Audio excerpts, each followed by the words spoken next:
Alright, welcome back to the SuperCoach Nuff channel. In today's video, we're going to preview round 7 of the NRL season, maybe a little bit of round 5 AFL as well, with the other around the grounds type stuff. But as usual, we'll take a look at the trades, so most popular trades out and in. Quick look at captains, and then I guess what I'm thinking for my team going into this round 7. So on the traded out list, starting at the top, Jermaine Hopgood, number one. Absolutely makes sense. You can see he made a tiny bit more cash, but he has definitely peaked. So take the money and run, particularly if you're looking to facilitate the trade to Nico Hines. Adam Dewey at number two, again, absolutely out for the season. The ACL, so that one can happen now, free up that cash. Wade Egan the third, so probably wouldn't have thought he'd be so popularly traded out. I know he's away this week with yet another HIA, which is a bit of a concern. But I guess, some people could be using that money to go down to Luke and, getting to Hines that way. So I guess if you don't believe that he is a keeper at the end of the season, that move's fair enough. But yeah, if you had him as a pod, you might just want to hang on for 1 week if you can afford to. Paul Alamotti at number four. So I've got him as the number one trade out of the cash cows in the centre wing. So totally agree with that. Stefano at five. So again, I can understand people wanting to get out of Stefano. He's made his cash. He could potentially get up to a Payne Haas, like I'm doing this week, or something similar. Then absolutely do it. Um, but yeah, I've got a different avenue I think to get there, so I'm gonna hold. He's a pretty handy front row four option. Tom Turbo at six. So this one I don't understand. I know he had one bad score because he had a bit of a crook back, but he's playing this week. Maybe some people trying to cash him out to get to Nico Hines. It's just feels a little bit sideways in a sense. So probably don't agree with this one or even the next one, Ruben Garrick. So I know a lot of people trading him out. There's so many good options around 600, 700K at the moment. The centre wings are popping off. But he's only out for 1 week. He'll come back. He's a gun keeper, all that sort of stuff. So, yeah, I mean, I can see some people waiting for him to dip in price and get him back, but, you've just wasted two trades. There, so I know he's definitely one I'm targeting in a couple of weeks once his price bottoms out. But that's because I'm a non-owner. Josh had a car, yep. So absolutely, he's out injured long term. So get rid of him. Use that cash elsewhere. And then Warbrick and Khan Pereira, they're in the same boat.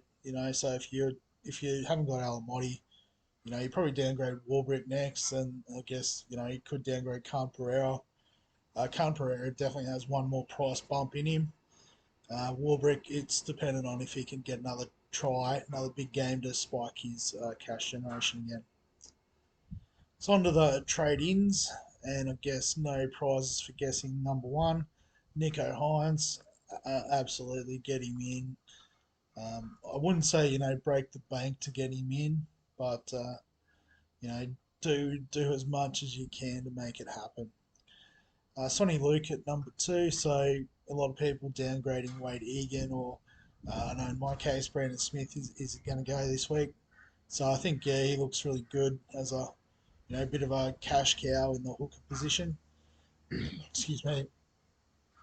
Jared Croker at number three, so I guess the number one option amongst people for the centre wing downgrade, and it does make a bit of sense. He's probably got the better job security.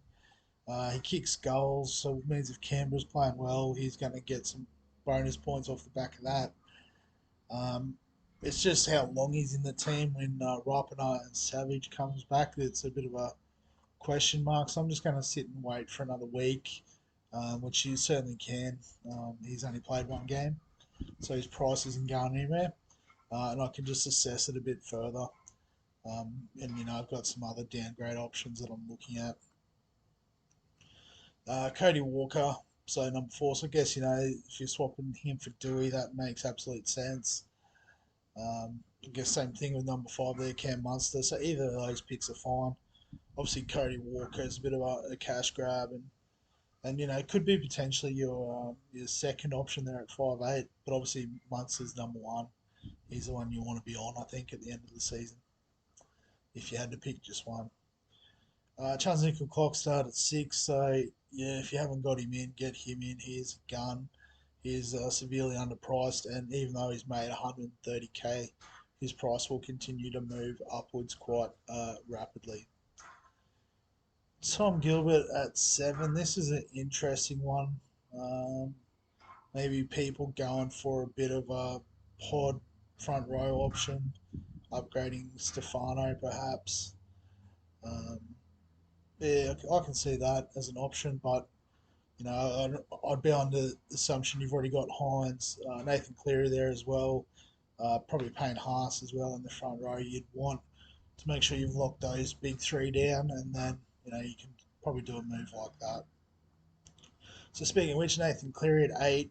So yeah, obviously if you haven't got him, now's the time to get on. If you haven't got him or Hines, you could be in a bit of trouble because they're both going to move up in price. It's going to be very hard to get them in.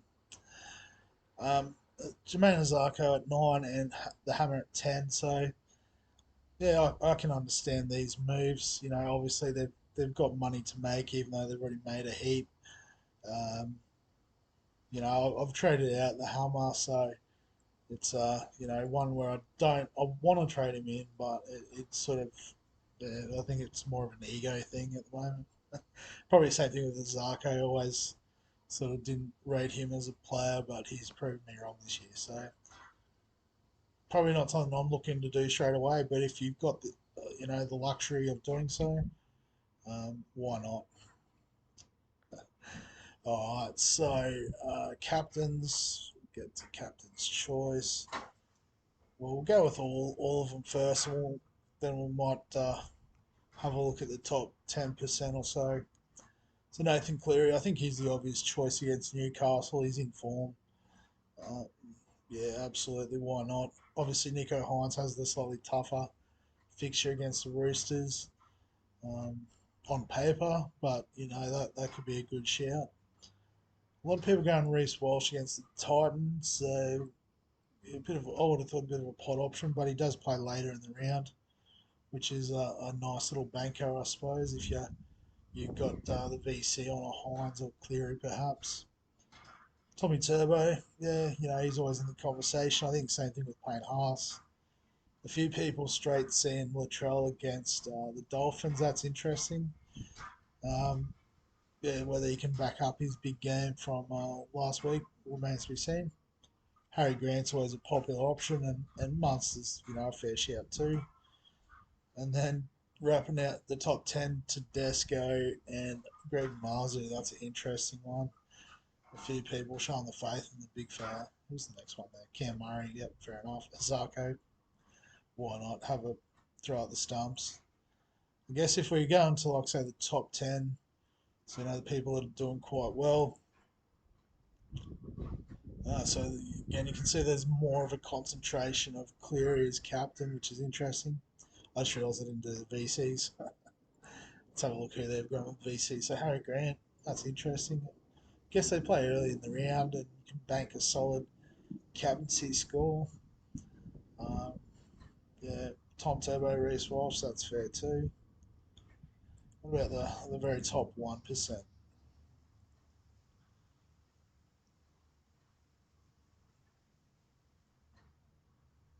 Josh King, is that? That can't be right, surely. Okay, there's quite a few of them thinking that. No, there's something wrong with those numbers because that doesn't add up. Alright, we'll scrap that. Uh, I think these numbers look fair enough. So Cam Murray, interestingly enough, in the top 1% as captain against the Dolphins. So I think being first, I'd have him as a VC option. So what was he in terms of overall VC? Uh, yeah, he's about ninth. So Yeah, I might get on that bandwagon. I think it's pretty more evenly spread there, which is interesting for the VC. Fantastic. So, well, guess what that means for my side with trades is there's going to be a couple happening, which is Brandon Smith out for Sonny Luke. All right, so I guess a couple of these have already um, been explained in the preview video. So Sean Kepi out now that he's not named to Payne Haas. So I do have a pretty stacked front row, but hopefully in the coming couple of weeks I can start to open up some flexibility for Tohu and Tarpany to flick into the second row. And then in terms of the centre wing sort of situation, I'm actually sort of just gonna sit on my hands for this week. I think Alamotti will drop a bit of cash. Warbrick probably won't do too much. Pereira's got that extra price rise, but like I said, I just want to have another look at Croker. I'll keep a trade boost up my sleeve too this way. Um, so just see how things pan out. So in terms of the team lineup, hopefully I don't stuff this up like I did last week with Schuster. So bring Payne Haas into the starting side. Yeah, the Raiders play late, so Tarpany will be a reserve. I think those four in the second row are the right options, but the Bulldogs play last, so we'll put Preston on there. Nico Hines will be on the bench just because we want to captain Cleary again. And then the centre wing, so Nickel Clock starts in, and also I should have just done that from the start. So I'm going to move Taruva into the starting side. I just think, with the way Penrith's going, he's probably the best shout. I've got these three guys as keepers. As I said, I really like the fourth to be the hammer again. But, I have to find a way to get him in a bit later in the season, I think. And yeah, so pretty happy with the side in this sort of condition. So obviously, we've got a cash cow at hooker, so that's okay. We do need to upgrade that spot. The front row is pretty much set and forget from here on in. Harris and Tarpany on my cover during Origin. Ikamu's even a handy sort of fourth player to have. So if one of these guys on a buy, I wouldn't have too much drama putting the reserve on him. Second row, so I've got four decent options there. Obviously, these boys are still making a bit of cash, which is nice. A couple of cheaper options that we hope make some more cash. Jack Johns, hopefully a bit more. Schuster, whenever he plays, should make some. Um, so that's fine. Halfbacks are set and forget. Happy with Dylan Brown with his lot nicer buy coverage for Parramatta. The fact he doesn't play Origin as well is beneficial. And Katoa, he's just doing his thing. He's probably one, if we find a really good bottom dollar option, he could be the one to go and we could, flick Schuster in and do some dual stuff. And then the centre wing. So we've got three guys that, like I said, I'm happy with. And the other four are just sort of cash cows making their money. So it's just working. And I guess, you can almost throw Sloan in that too. So it's just timing it, which is going to be the tricky part of finding a suitable downgrade. And then obviously, we can pick from any range of options of upgrades that are bottoming out. So at the moment, Ruben Garrick is the one well in our sights. But we'll see how that pans out over the next few weeks. And then obviously, we still want a second fullback too. So, um, yeah, so it's the team's structuring well. Uh, I guess maybe in hindsight, we should have some more money here in the centre wing, but these cheapies have all done us well. These three all started at 200k. Um, Taruva wasn't that much far off either, so yeah, I think we'll take the cash and hopefully we can catch up when we can build a bit of a stronger centre wing in the back end of the season. So that's the NRL Supercoach side of things. I guess we'll do NRL Fantasy next. So this one isn't too different from my chat the other day either with what we're going to do. So the big move is Kepi up to Hines. All right, we'll lock that trade in. Um, Tommy Chester we want to get out of just because of his dud role. And I think this might be the point of difference is the player that I'm going to bring in, even though he's on a bye this week, is Tommy Talau. So he should be back next week from his broken nose, I think it was. He was out for a few weeks for. Near bottom dollar, which is not ideal, but he does cover center and wing fullback. So that flexibility is going to be useful, I think. And I guess once the Tigers sort of work out what they're doing with their attack, he'll be the benefactor of that, no doubt. And then that gives us the opportunity to upgrade one of our wing fullbacks. So we're going to go with Tyrell Sloan out and the sort of little pod shout. Jaden Campbell, he's probably only going to be a stepping stone up to a more of a wing fullback keeper. But we'll give it a couple of weeks, wait to see what happens when AJ Brimson comes back. If he's back on the bench, then obviously that's the time to flip him. So pretty handy that we had the 3 trades this week. So if we confirm that, um, then we just fix up the side. So Katoa there. Cleary is going to be captain. Hines will be the vice captain since we don't have to worry about loopholing. Jackson Ford.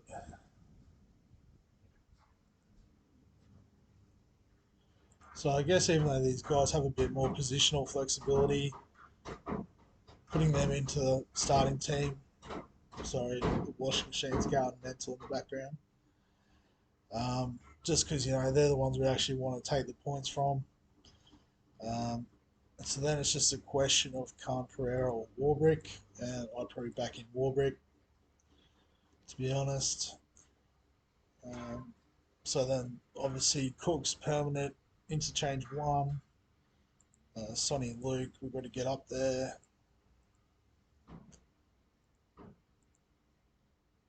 And I guess we've got the facility to play the loophole, so we put Talau in 4.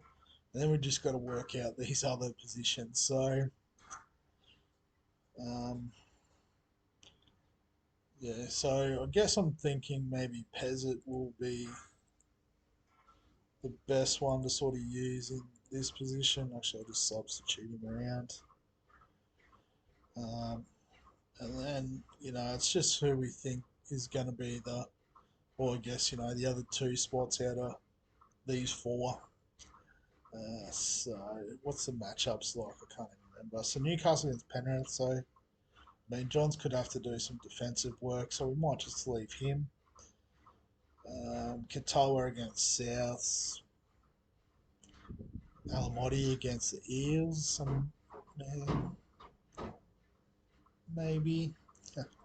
Can't Pereira. So, yeah, let's go with. Well, Alamotti plays last. So I think maybe we'll just put him in the. Do we want to. When does the Storm play again? Friday night, Saturday. I almost want to back Alamotti in actually after his poor game or lower score. So yeah, so I think Pezzett. Actually, what we'll do is this: Pezzett will back in to get involved. He's looked good, and then we'll put Johns in the hot seat. And if he doesn't pan out, we'll swap Alamotti in number 4.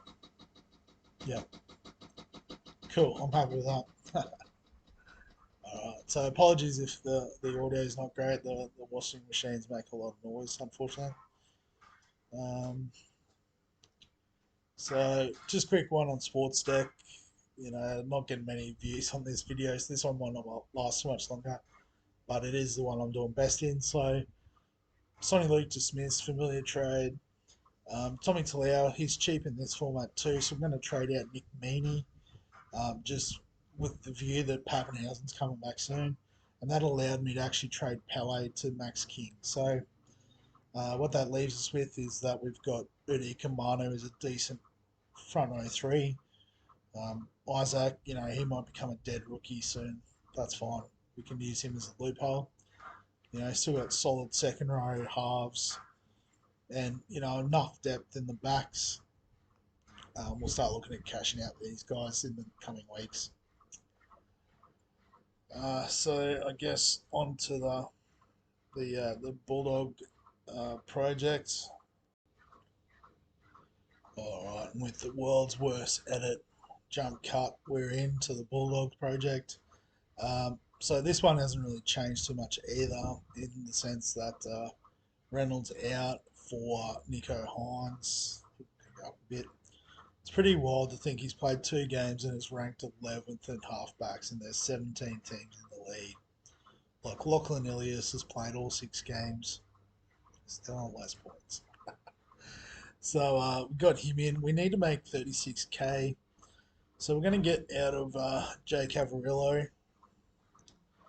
All right, just because he's got a little bit more cash on his head, makes the move a little bit easier. And we're going to take advantage of the dual position we've got.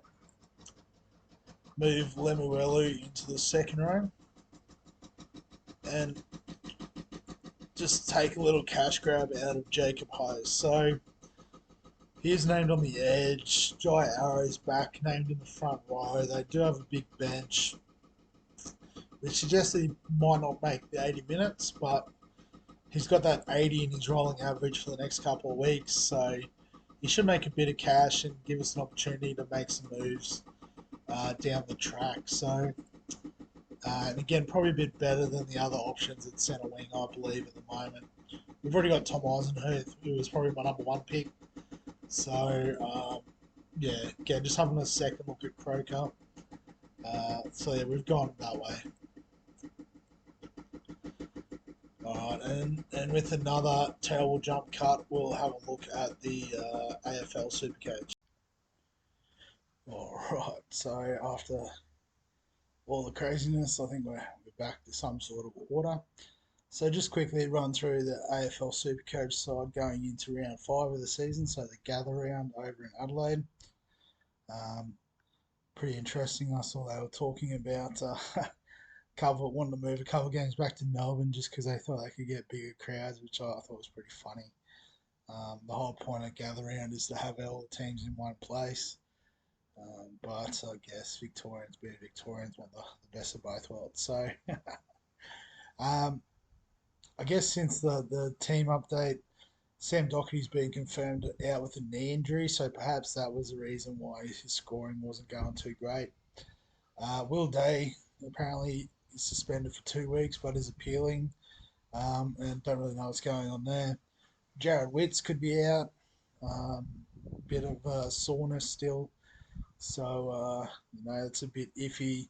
And with the AFL, majority of teams don't get named until Thursday night, so at the time of recording, still don't really know what's going on other than Lockie Cowan in, Doherty out for my team.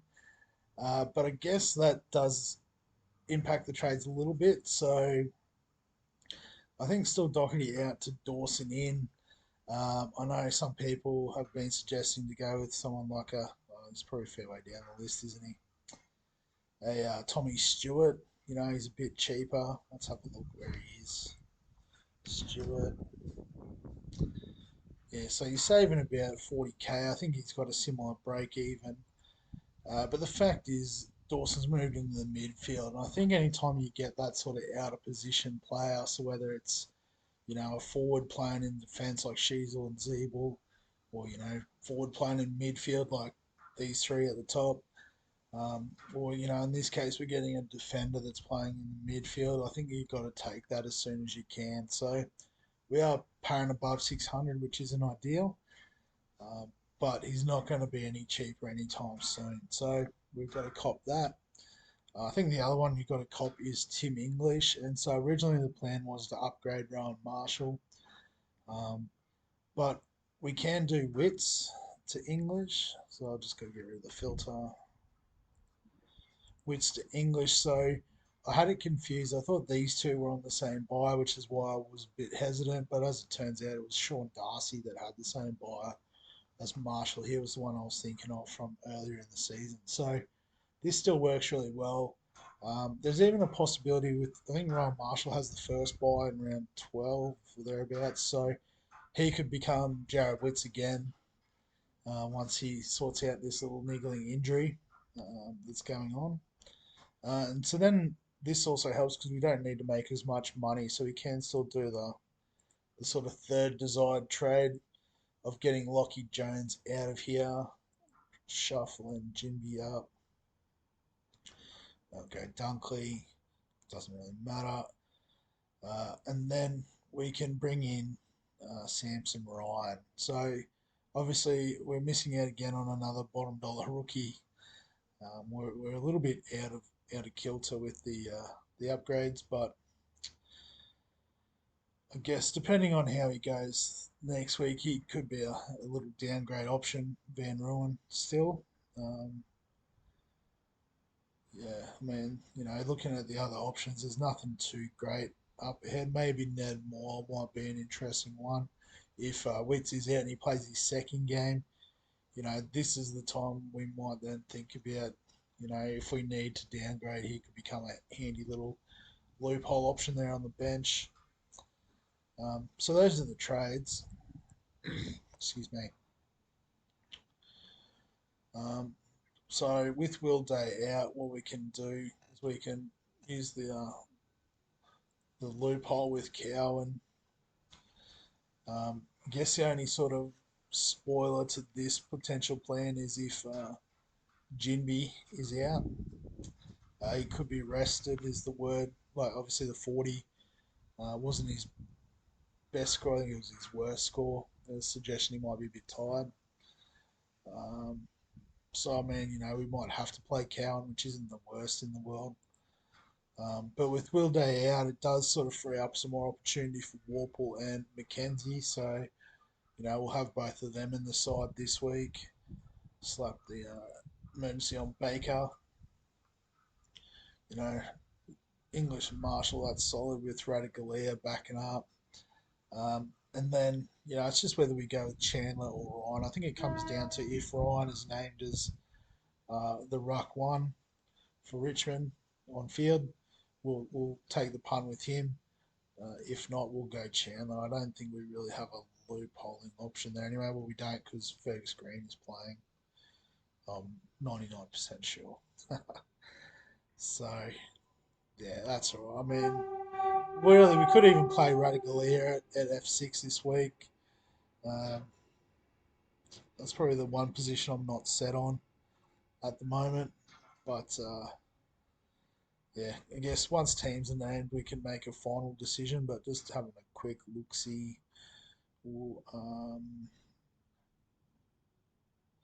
Yeah, I mean, yeah, we'll probably leave it like that. I think.